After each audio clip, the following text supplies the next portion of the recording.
माता दी। जय माता दी। दोस्तों, आप सभी पर माता रानी का आशीर्वाद सदैव बना रहे। आज की वीडियो में हम लोग जानेंगे कि इस बार कन्या पूजन कब मनाई जाएगी, यानी कि अष्टमी को या नवमी को या कौन सी तिथि में, और कन्या पूजन का शुभ मुहूर्त क्या रहने वाला है।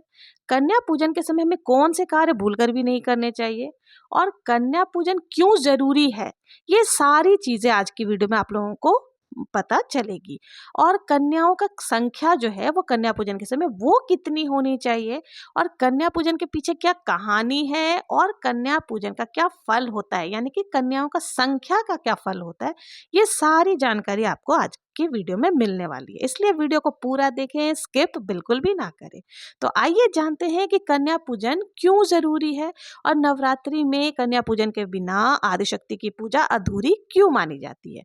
देखिए, कन्या पूजन नवरात्रि की अष्टमी या नवमी तिथि के दिन किया जाता है। माता रानी के स्वरूप माने जाने वाली कन्याओं के बिना 9 दिन की शक्ति पूजा अधूरी मानी जाती है, क्योंकि माँ हवन, तप और दान से इतनी प्रसन्न नहीं होती जितनी कन्या पूजन से होती है।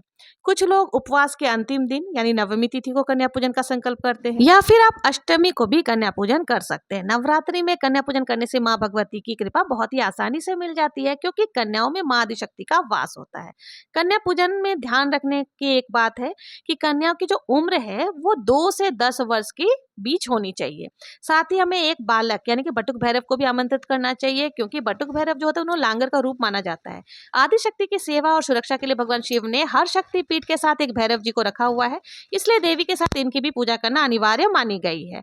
ऐसा माना जाता है कि अगर आप माता रानी के दर्शन करते हो और भैरव बाबा के दर्शन नहीं करते तो आपकी दर्शन अधूरी मानी जाती है। उसी प्रकार से कन्या पूजन के दिन अगर आप बटुक भैरव के नहीं भोजन कराते, उनके पूजन नहीं करते तो आपकी पूजा अधूरी मानी जाती है। शास्त्रों के अनुसार कन्या के जन्म से 1 वर्ष के बाद ही वो कौमारी कहने लगती है। तो इसलिए आप जैसे नित्य पूजा करते हैं, आपको कन्या पूजन से पहले वैसे ही नित्य पूजा आदि कर लेनी है। और इस बात का विशेष ध्यान रखना है कि कन्याओं की संख्या जो है विषम संख्या में होनी चाहिए।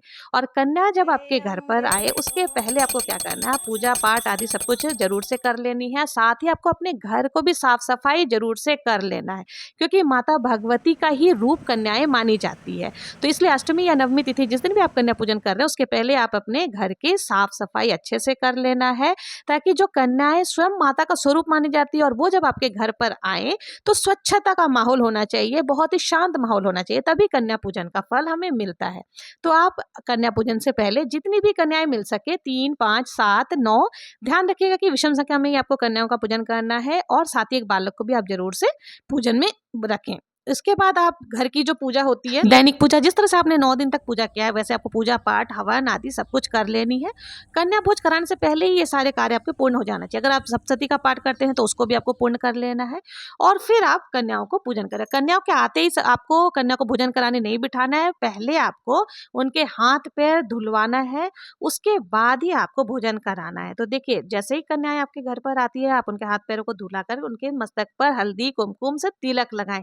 तिलक लगाने के बाद अगर महावर आदि आपके पास है तो आप महावर चुनरी जरूर से उनको बांधे, और फिर आप उनको भोजन कराने के उपरांत कुछ ना कुछ उपहार जरूर से दे। देखिए, उपहार आप अपने सामर्थ्य के हिसाब से दे सकते हैं, कुछ नहीं तो एक फल और दक्षिणा जरूर से दे करके ही उनको विदा करना है। तो कन्याओं को आप अपने सामर्थ्य के अनुसार कुछ भी भेंट स्वरूप दे सकते हैं और उनका आशीर्वाद जरूर से लें। तो आपको भेंट देने के बाद कन्याओं का आशीर्वाद जरूर से लेना चाहिए। स्वयं माता रानी आपको आशीर्वाद देती है, और फिर उनको द्वार तक जरूर से छोड़ने जाना चाहिए कि अगले वर्ष कन्या पूजन में फिर से हमारे घर पे आप सादर आमंत्रित हैं। कन्या पूजन करते समय कुछ सावधानी और बरतनी चाहिए, जैसे उन्हें डांटना नहीं चाहिए, पूरी श्रद्धा के साथ उनका पूजन करना चाहिए। और इस दिन देखिए, भूल कर भी आपको कभी भी किसी में भी भेदभाव नहीं करना चाहिए। सभी कन्या माता का रूप होती है, सभी को माता का रूप मान करके ही आपको उनका पूजन करना है। कन्याओं का पूजन करते समय आप ये चीज भी ध्यान रखें। देखिए, जब आप पूजन करेंगे तो उस समय आप एक मंत्र बोल सकते हैं। उस समय ये मंत्र बोलना चाहिए, या देवी सर्वभूतेषु कन्या रूपेण संस्थिता नमस्तस्यै नमस्तस्यै नमस्तस्यै नमो नमः, या फिर ओम श्रीम दुम दुर्गाय नमः, या ओम श्री कुमाराय नमः। इन मंत्रों का जप आप करके उसके बाद आप कन्याओं को भोजन करा सकते हैं। कन्या पूजन के दिन जो भी व्रती महिलाएं होती हैं जिन्होंने पूरे 9 दिनों तक व्रत रखा है, वो कन्या पूजन के बाद ही पहले भोग प्रसाद ग्रहण करेंगे, उसके बाद ही अपना व्रत खोलेंगी। अब जान लेते हैं कि कन्या, कौन सी उम्र की कन्या को भोजन कराने से कौन से पुण्य फल की प्राप्ति होती है। 2 साल की कन्या से दुख दरिद्रता की समाप्ति होती है। इस आयु की कन्या को कौमारी कहते हैं। 3 वर्ष की कन्या के पूजन से घर में शांति बनी रहती है, इनको त्रिमूर्ति कहते हैं। 4 वर्ष की कन्या का पूजन करने से व्यक्ति को बहुत ज्यादा लाभ होता है, इनको कल्याणी कहते हैं। 5 वर्ष की कन्याओं का पूजन करने से इनको रोहिणी रूप में पूजा की जाती है, इनकी पूजा से व्यक्ति रोग से मुक्ति पा लेता है। 6 वर्ष की कन्या की पूजन करने से शत्रु पर विजय प्राप्ति होती है, इनको कालिका देवी के रूप में भी पूजते हैं। 7 वर्ष की कन्या की पूजन करने से धन ऐश्वर्य में वृद्धि होती है और इनको चंडिका देवी के नाम से जाना जाता है। 8 वर्ष की कन्या की पूजन करने से कोर्ट कचहरी का मामला सुलझ जाता है, इन्हें संभवी कहते हैं। 9 वर्ष की कन्या के पूजन करने से परलोक की प्राप्ति होती है, इनकी स्वयं देवी दुर्गा का कहा जाता है। 10 वर्ष की कन्या की पूजन करने से सभी बिगड़े काम सफल हो जाते हैं, इनको देवी सुभद्रा कहा जाता है। कन्या पूजन में कन्याओं को लाल चुनरी अवश्य उड़ाना चाहिए, इससे बहुत ही शुभता की प्राप्ति होती है।